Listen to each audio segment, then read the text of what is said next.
a small amount of people will join us on the Zoom event, but then the Facebook one will get 1,500 or 2,000 views. So we always ask people to join the Zoom, but you know how it is when you ask people to take 5 seconds to sign up for something. It's too much work. Yeah, it's like you got to autofill 4 boxes. That's a lot of work these days.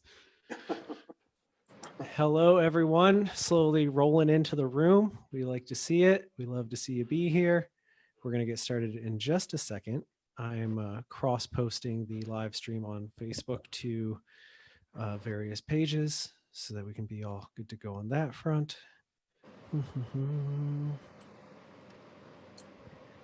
Okay, and share to the group. We'll sneak this into the journalism group that I think Kelly and I are both part of on Facebook. There we go. Okay. All right. Well, before we get started, I'll just say to you guys and our attendees as they're here that I'm excited to meet you, Mitch and Marcy. I've known Kelly for, I think like half my life at this point, at least 10 years probably. Yeah. So it's nice to put a face to your names because I've heard a lot about both of you. All good things, but I'm excited. Good. I'm glad to hear that. No controversy? No controversy. Everyone, I've talked to a lot of people. I've heard a lot of people who said they wish they had worked with you over the years, and that a lot of them have gotten to meet you both, and always have good things to say. They're always just like, it's a great organization, great people, great team, so on and so forth. So, I mean, I consider it a win if even the people that you didn't hire are like, they're great people. They're a good team. Oh, nice. Cool. All right. Well, we'll just we'll get rolling. Everyone else can join us as they want. We opened the room up pretty late, so they'll funnel in. And of course, this is live on Facebook, and it'll be on our YouTube page later. Let me do a quick introduction, and then I'll give you guys a chance to do the same. So hello, everyone. My name is James Shotwell, and I want to welcome you to another edition of Haulix Live, our recurring music industry panel event that we've running throughout COVID and probably after it's over, because will it ever really be over at this point? I don't know. But this event is brought to you by Haulix.com. We're a music promotion platform. People use us to share new and unreleased music with members of the media. You can sign up today, get a free first month trial by going to Haulix.com. That's HAULIX.com. And we have a really cool event for you today. Continuing our takeover series that we started back in September, we have the SRO PR team here. I love it when I can just rattle off a bunch of letters, and they are some of my real masters of publicity here. We got like a who's who, a murderer's row of publicists and people knowledgeable of the business. We're going to talk to them today. So starting with Kelly, because she is, I wanted to say to my left, but things are kind of reversed on my camera. Kelly, could you start us off, introduce you, and we'll go around to Marcy that way? Sure. My name's Kelly Walsh, and I started with SRO just about 2 years ago. Before that, I started at Century Media Records and then was at Prosthetic Records. So I have been doing PR for about 9 years now, and currently working with Mitch and Marcy at SRO. And I'm based out of LA, and then I'll let Marcy take over. So I have been with Mitch my entire career. I was Mitch's intern out of college. While I was in college, interestingly enough, I worked at the Greek Theater. So I had some live music background and probably at some point crossed paths with Mitch, who was the publicist for the Greek Theater in some of that time frame. Only have been with Mitch, worked here, and that's pretty much my story. And last but not least, Mitch. Great. Well, firstly, thank you for having us. And let's see, we have Marcy's beaming in from Los Angeles with her mighty cool backdrop, as you can see. And so I'm being brought to you today from the city of Las Vegas, where I recently moved with my wife after a very long stint in Los Angeles. Time for a new adventure and the opportunity to open an office here. So SRO is celebrating our 25th anniversary this year. MSO, the previous name of the company before it changed last year to reflect the partnership of Marcy. So we started at MSO in 1995, and my own PR career started in 1979 So I'd like to tell people I started in PR before there was CNN, before there was Entertainment Tonight, before there was USA Today. So PR was easier then. There were less outlets. And then when the internet came, for all of its beauty, it creates havoc because there's just a multitude of outlets. Yeah, more opportunity, but it's intense. So that's us. And here we are. Well, it is a pleasure to have you. Mitch, you're blowing my mind a little bit about the place and time of when you got into publicity. I can imagine you have a billion stories about how things have changed. But we touched on this a little bit. I know, Marcy, you talked about being Mitch's intern, and Kelly, you gave us a background about where you came from. But I'm always curious, I think everyone has a point in their life, if you end up working in the music business, where you make the leap from diehard fan who just, consumes music industry and is just, all about music, to wanting to make it your life. Like, there's a big jump there. And some people think they want to work in music, but really they're just really diehard fans. But you three have made the commitment to making your lives about the music business, and you're not a person on stage, you're in the business of music. So I'm curious, can you each pinpoint or really, kind of tell us about the moment when you chose this line of work? Like, this is the thing that you wanted to do with your life. And we might as well start the same way we did last time with Kelly, if you'd like to go first. Yeah, so I was at a radio contest. I won a radio contest and for Apocalyptica, and I got to see like the behind the scenes working of that. And that just really intrigued me and led me to think that I could just move to LA on a whim, and created basically a resume saying that I wanted to be a tour manager, and kind of met the right people and landed an internship at Century Media Records, and it kind of skyrocketed from there and ended up in PR. Amazing. What was the first band you worked with at Century Media, or some of the bands? I did marketing and social media at Century Media, but I worked mostly with the Hollywood Waste label, so bands like Girl on Fire, Vampires Everywhere. Names I'm sure anyone in this group are familiar with. Great groups. Marcy, what about you? I'd love to know how you learned of Mitch as well, in addition to like what made you want to work in this, but then to seek out an internship with him. Tell me the story. What's the Marcy origin story? So I studied comparative literature in college. In that time, I was working at the Greek Theater, basically started as a ticket taker, worked my way up through the system, ultimately was brought on some really strange nights. One night I remember very distinctly, I was told to get into my street clothes, not my uniform, as I was going to escort some celebrities. Those celebrities would be Michael Jackson and Sophia Loren. So my job was to get them in and out of their seats very quickly. Another night, the Eurythmics played a very long stint at the Greek Theater at that time, and I was assigned to sit outside Annie Lennox's dressing room. So I kind of got a taste for like, okay, this is very interesting. This is something I might like. But my plan was to be a school teacher. After college, I decided I wasn't ready to jump into that role, took some PR classes at UCLA, got a certification there. While I was there, read in the Daily Bruin that they were looking for interns at the company called Michael Levine Public Relations at that point, that would become Levine Schneider. And went in and interned, and we tell a funny story that I went in. I mean, I did pretty much everything as an intern there, getting lunch for people, just standing, faxing press releases, whatever it was entailed. And I walked in to drop Mitch's lunch off one day, and I saw a book on the bookshelf. I said, "Oh, I own that book." And he said, "Well, what book do you own?" And I said, "Oh, Beyond and Back, the story of X. They're my favorite band." As it turns out, they were his favorite band. And I tell people that was really the genesis of, okay, I'm home now. And, through the years, we've worked with X in various capacities. They're dear friends now. So it's all kind of full circle that I worked with Mitch, we love X, and here we are. Wow, that's a great story. And who doesn't really love X? I mean, if we're being honest, unless anyone that hasn't heard X, maybe, but beyond that, I think we're all you've heard fans. them, you love them.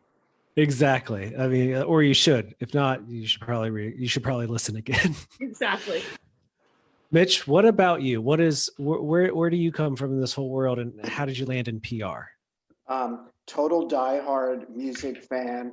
I wrote a review when I was in high school for the paper. I reviewed the album From the Inside by the band Poco, who were my favorite band. I got it printed, and from there, I went to see Lou Reed a few years later, and he was playing at the Capitol Theater in Passaic, New Jersey. I grew up in the Bronx, and it was the tour for the recently released, at that time, his album Rock and Roll Animal. I was so captivated by the show that I wrote a review of it, although no one asked me to, and I sent it off to Good Times, a rock and roll biweekly, which still publishes in Long Island. They printed it, and then they said, well, do you want some albums to review? And I said, sure. And then from Good Times, I began to write for Rolling Stone, Crawdaddy, Circus. The whole point of my story is, and I really say this as an inspirational story, that you have to create a space for yourself. Most people, it's like you have to stand up for yourself and promote yourself, because you can't rely on anybody else doing that for you. So, and I still really subscribe to that theory. So again, no one asked me to write a review, but I did. I sent it. Luck of the draw, it got printed. And that was really my gateway into the business. I'm still motivated by the music first and foremost. And then I took the leap to publicity in 1978. I felt that as a freelance writer, my fate was in the hands of an ever revolving door of changing editors.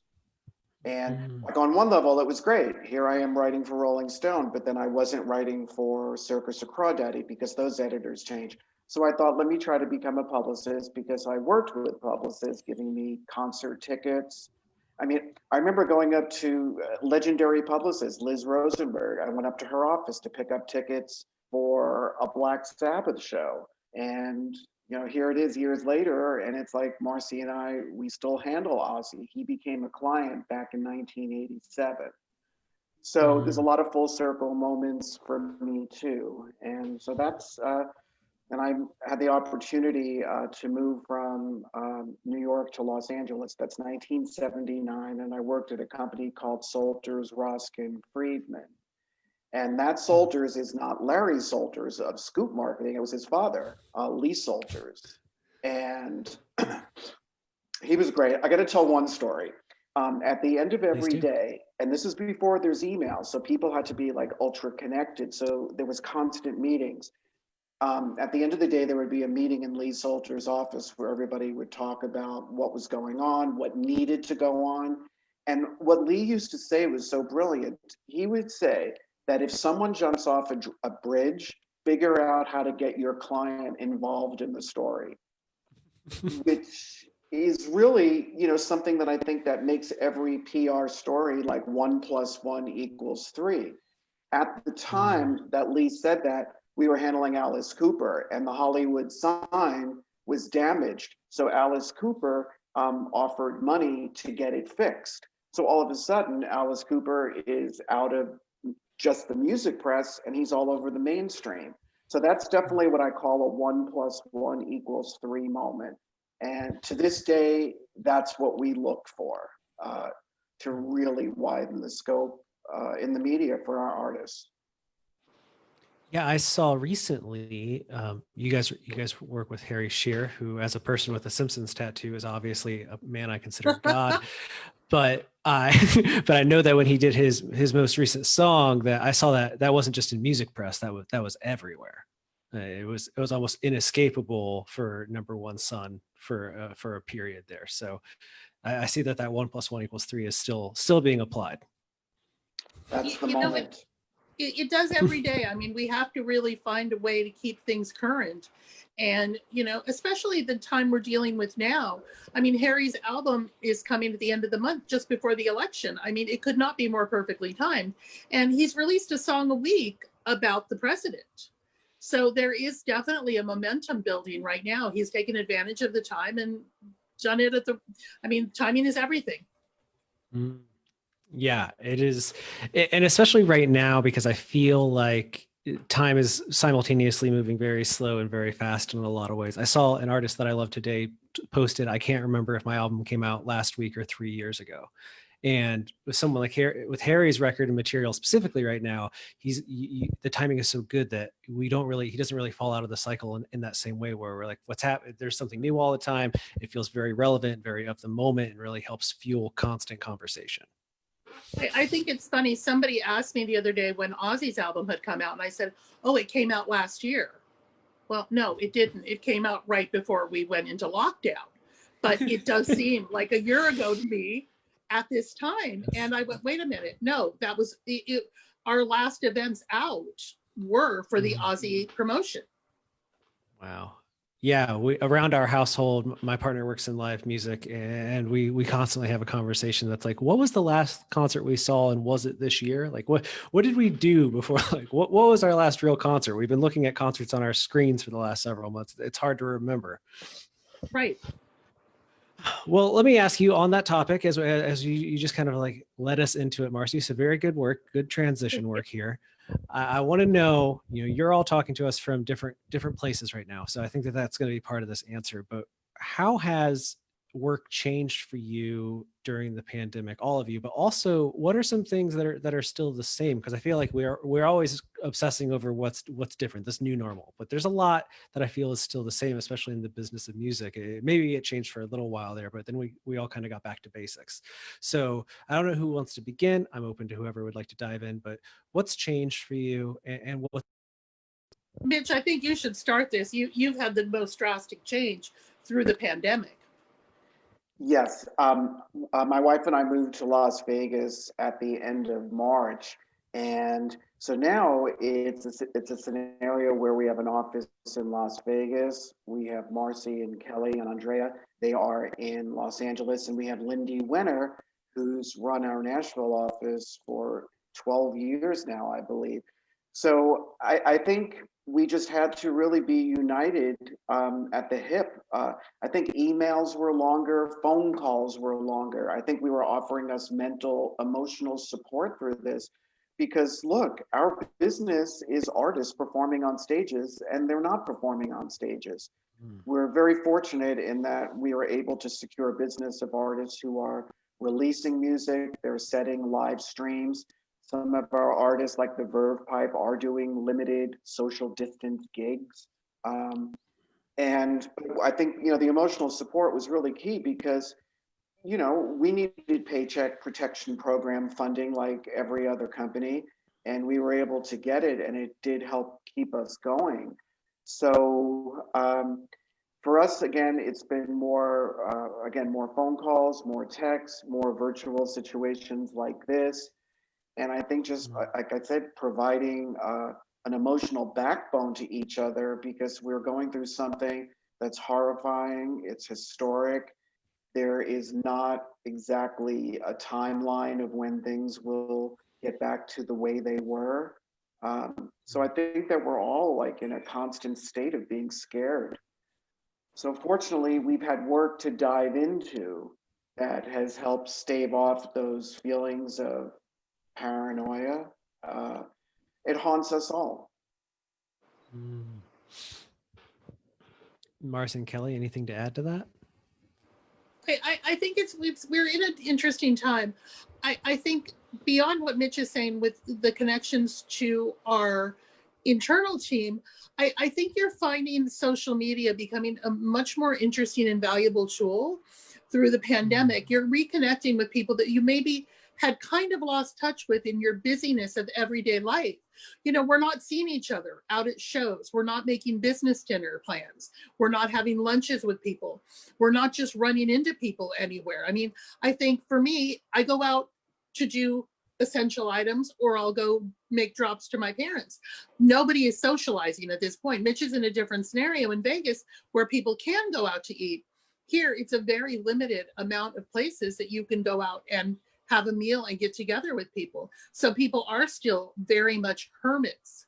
So I think social media for me has become something really fascinating that you're reconnecting with people that hey, how you doing? You'll put up a post of something. I put up a post that I found Lysol wipes or Clorox wipes. And everybody was like, oh my God, that's huge. And you connect over the little things that, you know, before it would be a big thing that you'd have a conversation about. Now we're connecting over necessities. Absolutely. I'm curious who'll be the first artist to drop some Clorox wipes branded merchandise at some point. I feel like it's inevitable. We've seen the masks. It's the next phase. Exactly. And I just wanted to riff on what Marcy is saying. It's true about social media. I'm definitely on Facebook more than I used to be, and I find myself entering threads.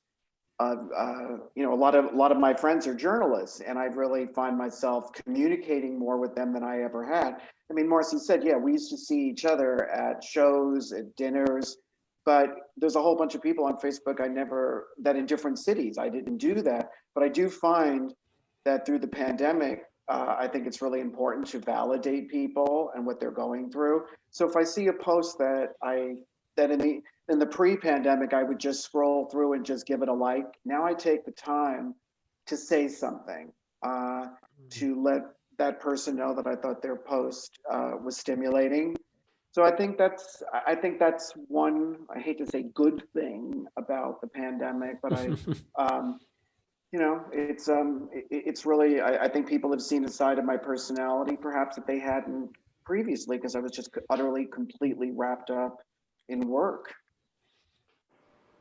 Absolutely. I think some of the most successful PR campaigns that I've even seen in the last few months have been publicists who find a way to leverage those new elements of their talent that's coming out, because, and this is what I wanted to get into next, actually, Mitch, you already touched on this, is that you're all largely in a business of, if you really want to understand this artist, you need to see them live, or kind of tying the live show is such an integral part of getting people to care about and, you know, support an artist over time. So I'm curious, what's been working in terms of, you know, engaging people with the artists on your roster in an age where you can't be like, well, go to the show, or let's watch the show. Live streams are a thing now, but what's been working otherwise? And I'm mostly curious about the new talent, because that's obviously where, you know, you get a lot of leg room if you can start sending people to shows before the artist really starts to blow up and the demand gets really high for tickets. So speaking to both your more legacy acts and the new artists, what's working in the age of the pandemic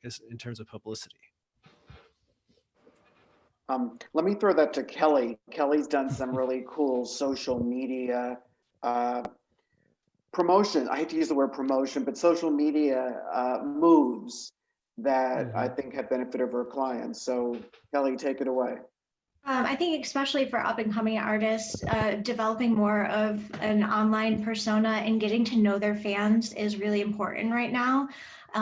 Obviously, everyone's doing live Q&As and the live streams, but on top of that, going into who they are as a person, so whether it's a band that is influenced by perhaps horror movies, going through and listing, it's Halloween time, here's 5 horror movies that influence the songs on our album, going back into their musical pedigree on artists that influenced them growing up, and kind of then engaging with the fans and asking them, you know, what is your background, seeing how they can connect on that level. And I think aside from that, and just posting things that aren't constantly promotional, but allowing them to engage and still promote their music in an organic way has really helped bands that can't play to live shows and are unsure when they're able to be back, other than obviously a virtual option. What about the more legacy acts on your roster? I know the Stray Cats, I believe that they have the live record that came out. I saw that tour last year. It was phenomenal. So hearing that record coming, I was like, well, I saw the tour. I obviously want to hear this again. I spent the money once. I'll gladly spend the money again. But for artists that are maybe pre-pandemic were not so active on social media, has this time been about getting them to be more active online, or are you finding different avenues to kind of keep those artists in the spotlight? I'll jump in here if I can. I mean, with somebody like Ozzy, we put a record out right before the pandemic, and he was home, he was bored, And Jack came to his folks and said, hey, would you guys do this show with me? And they've developed a full live series. So, you know, learning about ghost hunting and what Jack does every day. It started as a special, ended up a limited run series, and there's another special coming. So they have found a way to create content. Granted, it's on television, but it falls into the social media as well through the links and everything, the clips that they're showing. And I feel like, if I can jump in. Oh, please do. Yeah, you mentioned the Stray Cats. So that's an example. Like, we handle the Stray Cats, and yes, the Stray Cats album came out, a live album. Yes, they're putting a live album out from a show they did in Las Vegas last year. So I think what music fans are definitely seeing now are everything from live albums to box sets, reissues. Ozzy has his 40th anniversary of his Blizzard of Oz. That's out. And so I think we're seeing a lot of that. You said something before I just wanted to riff on. Yeah, you know, being a publicist, when you can really like immerse yourself with the client, being at gigs, they're doing interviews, they're doing shoots. You have to go to the tour managers, like saying, you know, Entertainment Tonight has got only 10 minutes. We have to make this happen. And then you're working with your artist. We really miss that. I mean, that's like nuts and bolts of PR, and having the live interaction with whether it's new bands or legacy artists. So we're starved. We're just starved right now for that.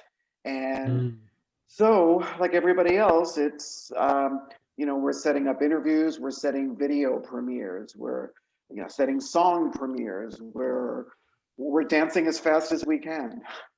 I think, Mitch, it's interesting you said that. It's Ozzy's done a bunch of press for the show. Normally, my day would be, I'm going over the hill to cover interviews. I haven't covered one interview. I've watched a couple on Zoom and have interacted that way, but it's a very strange thing to be disconnected from an artist that I've worked with virtually my entire career and not sitting in the room or in the next room as he's doing interviews. I mean, speaking just from the journalist side of things, because I still do a lot of journalism work, it's been crazy in the idea of not getting to have that one-on-one connection and learning to do it through Zoom, but also it's never been weird to be in the room with somebody and their publicist, but it is a little bit stranger to sit on Zoom. We all log on. I see you, for example, Marcy, for a second, and then you just kind of turn your camera off and I'm talking to the other person and just see that you're in the room with us. For some reason, that's It's little, weird. it just feels different. Yeah. It's just weird. like, so you just, yeah, I just, that it is a strange energy, but I will say I have appreciated that the one upside on the press side for me is that, like you said, Ozzy was home board. I feel like there's been a good boost of like everyone's just a little bit more open to doing something unique or doing press, just because they're like, I need to do something. I need something to do with my time. So please schedule the things. Well, I think too, as a music fan, you're seeing like somebody like Norah Jones constantly live on Facebook. You're seeing Dawes, you know, and Mandy Moore performing duets from their home at night. So you're seeing a lot of music that we normally wouldn't be privy to, because we're not going to sit in Norah Jones' living room while she plays piano. That is a very good point. Yeah. I've also appreciated getting to see what their homes look like. That's just exactly. I think we're all seeing things that we would never have otherwise been a party to. Yeah, and it is furthering our connection to them, because you're like, oh, it's humanizing them a little bit more, removing a little bit of the mystique. Now, we usually save our questions for the end of the panel, but I've been watching our feeds. We've been getting a lot of questions about this because we have been talking about promotion during the pandemic, and everyone seems to want the team's thoughts on the current age of live music, whether that is our drive-in concerts, you know, something that we're going to just have as a permanent fixture now. Are live streams a good way to go? Do you like the premium live streams versus the free offerings? As publicists, what solutions to the lack of live music are you enjoying, or are you encouraging your clients to seek out? Like, what's really drawing you in? Let me just jump there. What I thought was so moving a couple of months ago, when the Dropkick Murphys did that performance at the stadium in Boston. And it was so moving to me. I know there's no audience there, so it was instantly weird, but I saw the power of live music and it made me feel happy that I was part of it and the fact that I was missing it. So I think we're going to see more things. I mean, Corey Taylor just did his thing from the Forum. I think we're going to see more drive-in concerts. We're going to see more socially distanced shows at small theaters and clubs. I don't think there's enough money for artists to survive from it. I think it's a stopgap move for the eventual return to, again, the way things were. So for me, the Dropkick Murphys, I was just smiling through their whole performance, and it just meant it just resonated with me. It meant something. I'll never forget it as long as I live. I think few artists have figured out, like, got on top of the live stream thing as quickly as the Murphys did, and they've done it several times now, and every time it's for a good cause. I think they're a really good example of an artist who adapted overnight almost. Yeah. Marcy and Kelly, have any approaches stuck out to you? Have you gone to any drive-in concerts? What have you been enjoying or promoting during this time? For me, it's just been watching, like I said, these Facebook lives, Instagram lives, a lot of that, because I think our time right now, we've talked about it. Time it's a very strange thing. There's less time, but there's more time.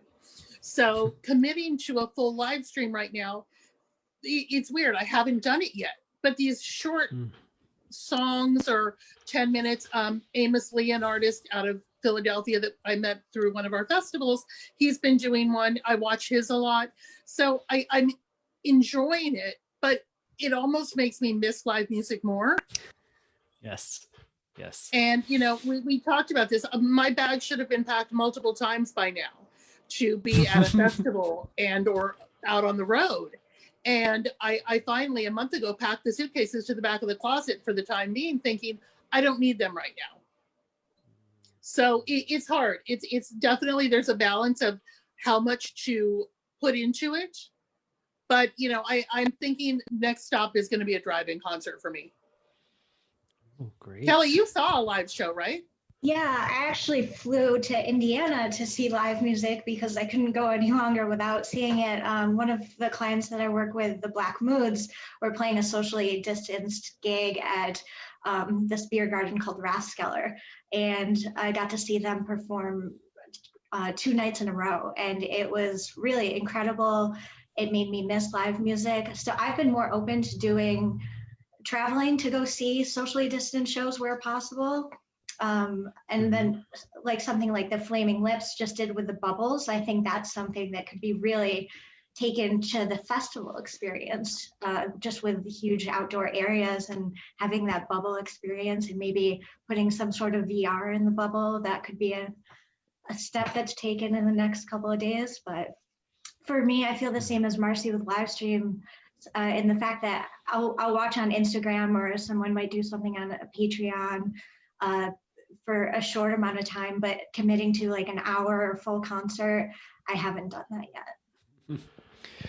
Well, you're brave for flying across the country to do an Indiana one. I personally drove to Tennessee last weekend to see Jason Isbell perform at a venue called the Caverns. They built an outdoor stage, and they did the pod thing. That's really big in the UK right now, with everyone getting a little space to themselves. So my partner and I had a pod that was just big enough for 2 chairs, and then 6 feet apart from the next pod. And there was maybe 650 people there. Felt super safe, really nice. Would do it again. I've also done the drive-in concert experience. That one I wasn't as into. The artist that I saw wasn't performing on stage in front of us. They were actually closer to the booth at the back so that they could film it and project it up onto the screen. So after the first song or two, it was kind of like watching a live stream where I was just like, oh, I'm just in my car with my friends, and if the set list hits a song that I don't like, then it's almost like we could just change the station and listen to something else for a second while watching the visuals. It is a little bit of a surreal experience, but I would like to see, at least some of these ideas continue, especially live streams. I watched a panel recently through Music Biz where someone suggested that maybe in the future now that we know live streams are a viable option to make at least a little extra money, why not do, like, the last date of the tour, you can also buy a ticket to watch a live stream of it or something like that, kind of doubling down the profit you can make on a show by offering that option to fans who maybe don't feel like going out or live in a part of the country that the tour wasn't able to hit. So it'll be interesting to see if some of these ideas carry on when we hopefully get back to normal. That Jason Isbell show looked magical. I saw a lot of photos. One of my friends was there photographing it. It looked really, really beautiful. It was. Well, I wasn't scared once. One thing I'd like to add, because we haven't talked about it, I think with the pandemic, we have seen podcasts completely reach critical mass. More people have time on their hands. Maybe they're not in their cars like they used to be listening to podcasts, but people certainly have more time on their hands. I can tell you, as a publicist, I have never seen more requests and offers come in for podcasts. It's absolutely dizzying. We send them through, especially if you're a big, top shelf artist, the amount of podcast opportunities that are presented it just seems like it's infinite. And so I think that's one of the things, like, again, with the pandemic, podcasts have reached a critical mass. Absolutely. I mean, as a guy that hosts 2 music business podcasts, I have to agree with you. Like I said, the opportunities are really high, but the competition is fierce. And I do think that it's one of the only formats that, as a journalist, especially for a lot of the artists that I want to talk to, where I feel like I'm comfortable asking for enough time. Because so often, especially when I'm doing, if I get paid to write a feature for somebody, it's always about like, well, I only have 1,000 words or 2,000 maybe at max to fill out. So I only need 20, 30 minutes. But if I'm doing a podcast, you might give me 45 to an hour with somebody. And that's really creates space to have a really interesting, original conversation that gets away from, how's tour, how's the album, what inspired it, so on and so forth, that we've all seen our entire careers. Yeah. Moving along, we're getting short on time. We're over halfway through this already. Everyone's doing great. Thumbs up all around. You're killing it. I want to talk a little bit about relationships in the industry and careers, because you've all led really interesting careers, and you're people who work with artists that people want to get close to, want to work with, want to cover. So what are the keys to really building that great relationship with publicists? And I'm especially interested in the smaller outlets, the young writers, the people out there who are looking at your roster and saying like, oh my gosh, they work with Ozzy, or they work with the Stray Cats, or Yes, or some of these artists that they might not think they can get access to unless they, they're writing for Rolling Stone. So I know that obviously some of those artists they might not get access to that easily, but in terms of just building a relationship with the SRO family, like what are the essential elements of just having that rapport with you? I'll jump in. Like, for us, I think, we definitely respect journalists who write great pieces. So there's a lot of times where I will put offers through to clients, and let's say they, I've heard, some managers in the past said, don't even bring us a website that gets less than 2,500 page views per day. But I still put the offer through. And if it's a freelancer who I think writes really great pieces, I said, I think you should look at this. It would result in a really engaging story that then you can share on your socials. And so it's about the outlet, but it's also about the actual personality of the journalist. So for us, we're tight. We're tight. We send out press releases out, and if people put offers, we'll definitely run them up the flagpole with management. So that's a little bit about kind of like the way we roll in terms of. I think too, the thing that people have to remember is our founder was a journalist and has taught us to respect them all very much. So you may put an offer through, and our job is to, even if it's a no, to come back and have respect for people. I think we've always been very careful to be respectful of the media, even if it's a smaller outlet, to come back and say, listen, with somebody like Ozzy, he may do 5 interviews in America. Because, we've talked about this as publicists. If you've got an artist who's an international artist, they have to do interviews for every territory. So it's not just America. So if Ozzy has 5 interviews to do per country that the record is #1 in, factor that in, that he's already, if we're talking even 10 countries, that's 50 interviews he's had to do. And I think we are mindful, though, to at least come back and say, listen, there's not time. Thank you for your offer. One of the other things we try to do is create Q&As with our superstars so that we can send those to folks who could indeed turn that into their own story with an intro. That's a really good point that even I don't think we often consider is the ego of being here in America and be like, well, he's an artist that's working out of here. But you're right. Articles all over the world, especially someone like Ozzy, a lot of those are probably cover stories or large size features that are taking a lot of time. Yeah.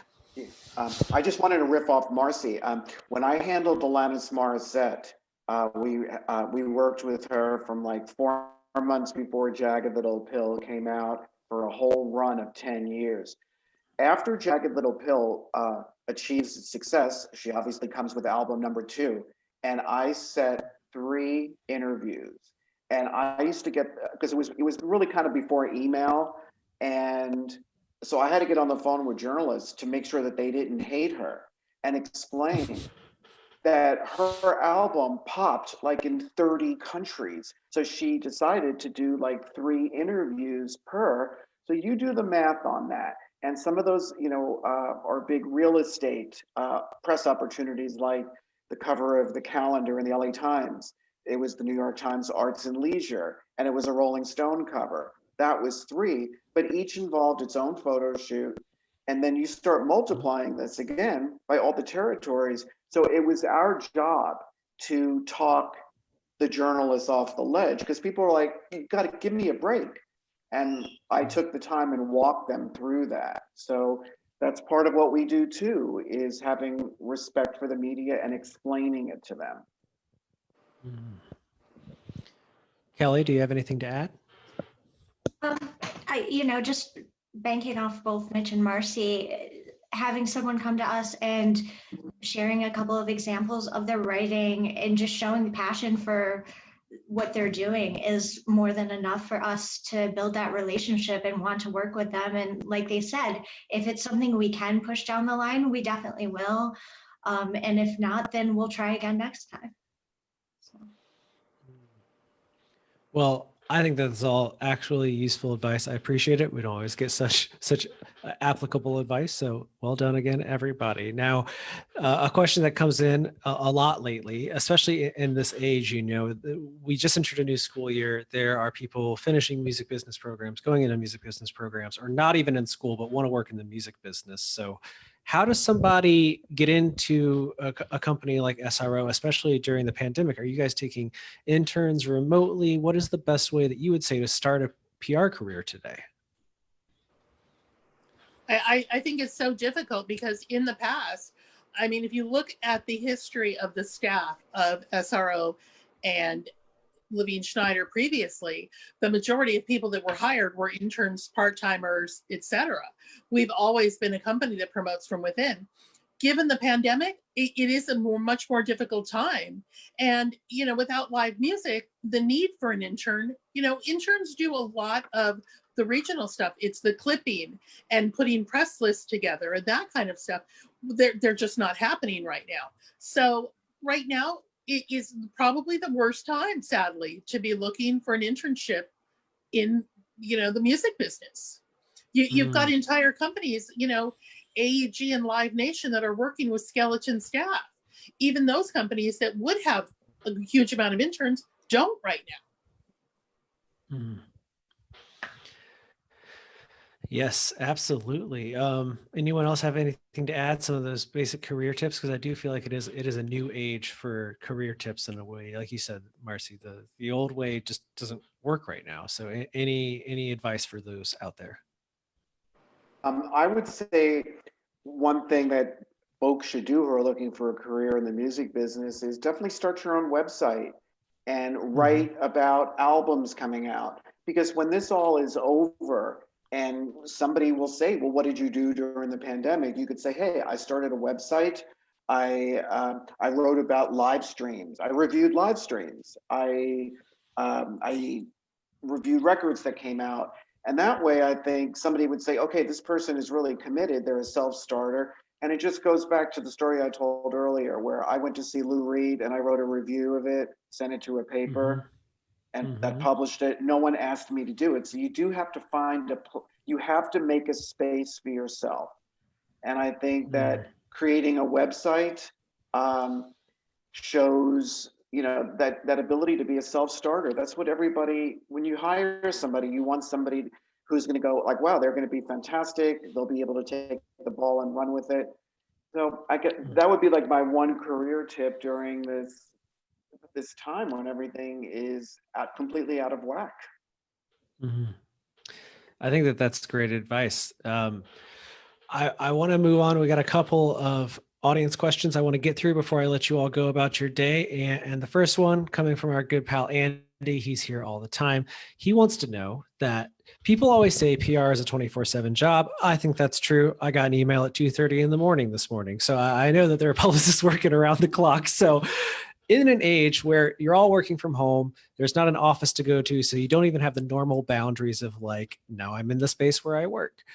How are you finding the work-life balance, and how do you make sure that you have a little bit of me time amidst all of what you have going on? I think, Mitch and I had this conversation. I had to run an errand on Monday, and I said, I'm leaving at 4:30. I went to a quick meeting with my accountant, and then I was out and I thought, I'm going to go do things that I normally try to hurry through. Stores aren't open normal hours. So it's not like I can get off work at 6:30 or 7 and go, okay, I'm going to go run all my errands that I have to go here, there, and everywhere. Everywhere closes at 7 o'clock right now. So for me, taking a day every few weeks and just going and doing things in daylight, especially now that we're going to go into daylight savings time, I think it's crucial that people take time for themselves. Another thing that we've encouraged all our staff to do is don't save those vacation days. Take a day and just do a mental health day, whether that's going for a drive, just getting out of the house, going for a walk, whatever it takes. Mental health days right now, I think, are crucial for everyone. And we're encouraging all of our staff to just go, take one day in the middle of the week and just go do. I love that idea, actually. Kelly, how are you finding your balance? It's been different, but I try and do actual lunches now. I think before I would never take like a lunch break and actually eat. So now I try and go outside during my lunch and go for a walk, even if it's just around the block, or go down the street and maybe grab Starbucks and sit outside and drink it. It's just to kind of get out of the house and get out of that same routine that you get stuck in, and maybe find just relax during the day.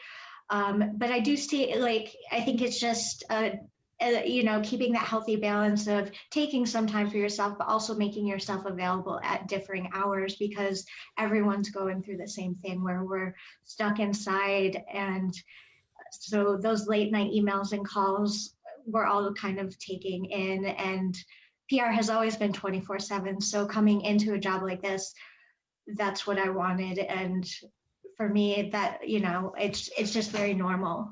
But just taking those little breaks during the day helps, and just splitting up the work and life balance. You, like me, have cats, so I assume that I think Thor and Loki, I believe, are your cats. Yeah, so they a little bit of peace. Yeah, they require some attention, or hopping on the laptop and sending out emails every now and then. Just give them little laptops. That's what we did. We got a little toy laptop for ours. Yeah. Mitch, what about you? Now, I can't imagine that moving in the midst of a pandemic made it any easier to balance work and life. So now that things have kind of hopefully settled down on the moving front for you, how have you been keeping your sanity during this time? Well, I'm also a country music songwriter, and I did land one song in a movie last year on Amazon Prime. Have not gotten so lucky to have had my songs covered by Nashville artists, but how I get out of my head is I play my guitar. Like some people take cigarette breaks, I take guitar breaks throughout the day. And even if I just, I pick up I have a beautiful from 1969 Martin acoustic 12 string that you could just hit. You don't even have to know how to play the guitar. You can, figure out one chord and play it, and it just sounds like the sun rising. It's just gorgeous. So so what I'll do is I take these breaks, and it just uplifts me because it enables me to go into a part of my brain that is not linear. Because when what everybody is doing all day is just linear, so you have to have some kind of escape from it. So I will do that. I will sit in the back, or I'll look at my inbox emails coming in while I'm strumming my guitar. And that really has helped me. And then moving here to Las Vegas, as Marcy said earlier, Las Vegas is more open. For instance, the restaurants open not only outdoors, but indoors on May 15th. So my wife and I, we've been going out to lots of places. I mean, we take the precautions, obviously. You enter with a mask, you leave with your mask on, and if you go to the restroom, your mask is on. So we are taking calculated risks during this time. So, this is my new area. So I'm a foodie also. So I've even started a Las Vegas blog at the SRO website. If you go there and just click Las Vegas, you'll see my blog. And I'm definitely falling in love with my city. I mean, it breaks my heart, of course. I can't go to the Brooklyn Bowl Club. I can't see an artist residency. But we're moving around. We're going into hotels. They're massive structures, obviously, for shopping and eating. And so, but damn, I miss nightlife. God, nightlife. It's like an amazing that we're all living without like cultural nightlife. That's hard.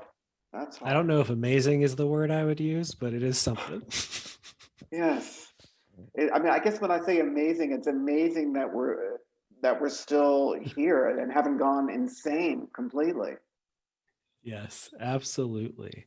Especially, any other time, if you're like, I moved to Vegas, I would be jealous of all the things you just listed, like artist residencies and some of the very exclusive things they have there. I was hoping to come out to Vegas this year to see Aerosmith, and I didn't get the opportunity to. So hopefully those will all start back up next year. Vegas will probably lead the way in live performances, just as they have in a lot of other areas. So you might be among the first to really get live music back. Fingers crossed.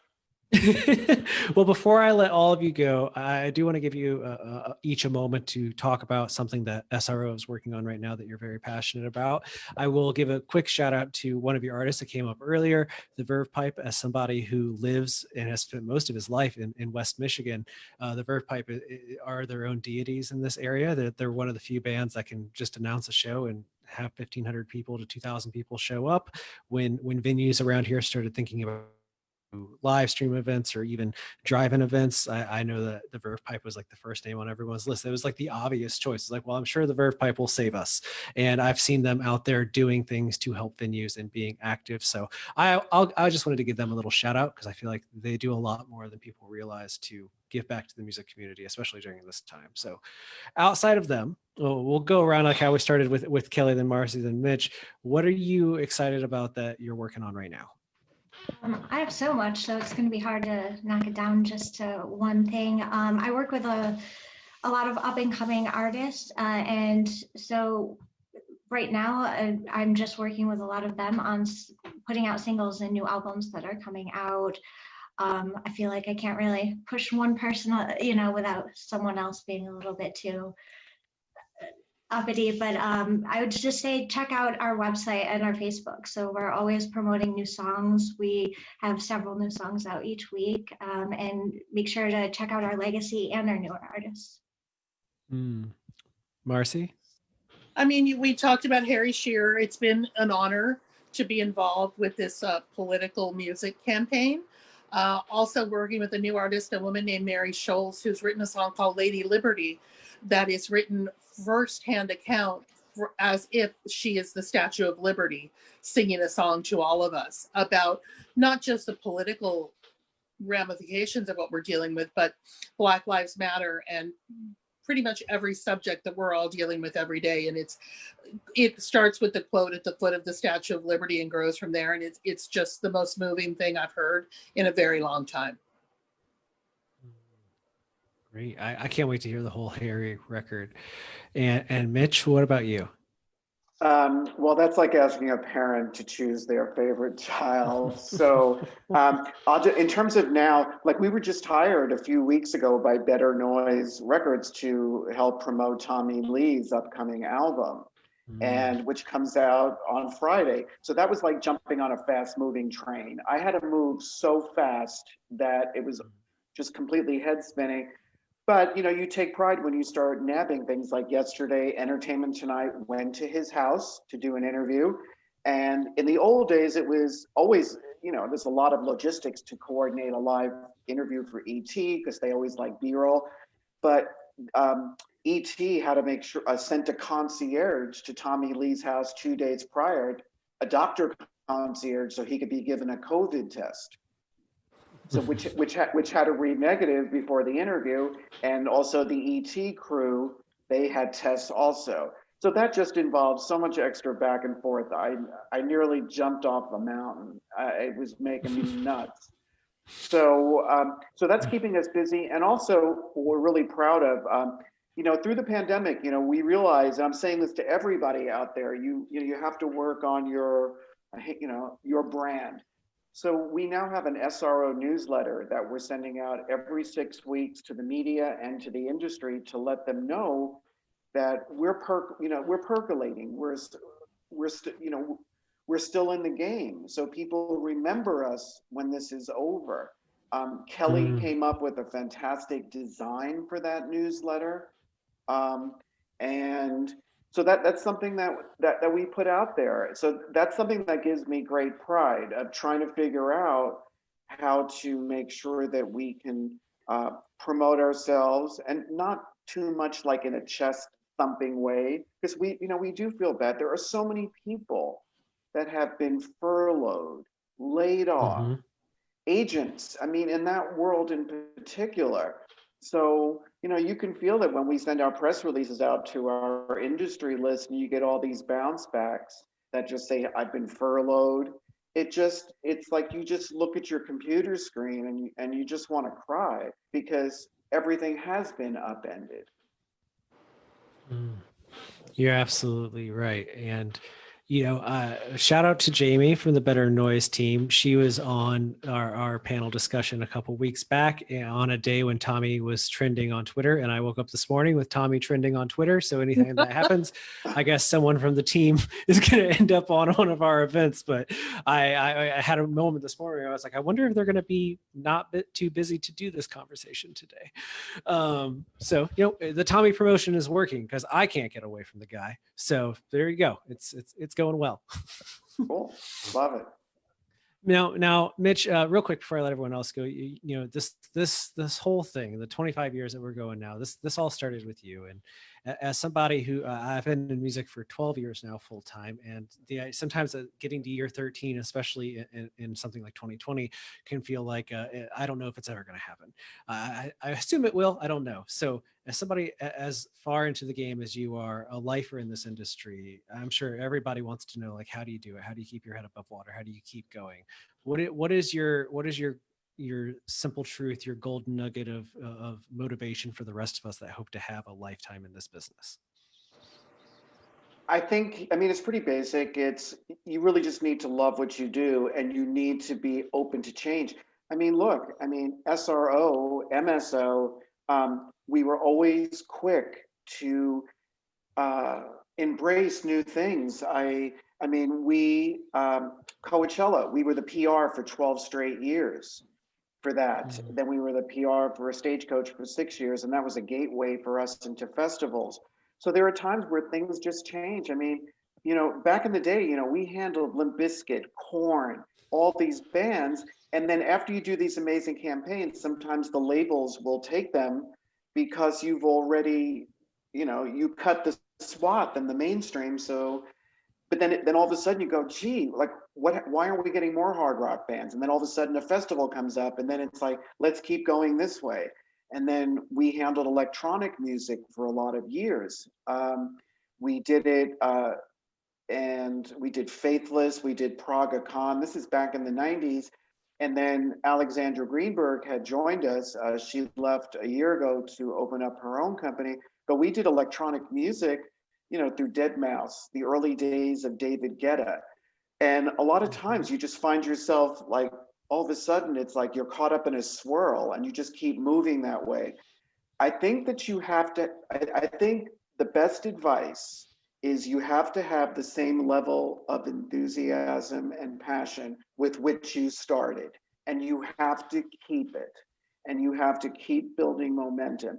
There are people who are going to push you back constantly, and you just have to, I always tell my staff that you may not be able to make an artist happy, you may not be able to make a manager happy on that particular day, but if you feel that you've achieved personal integrity, then pat yourself on your back, because that really does count for a lot.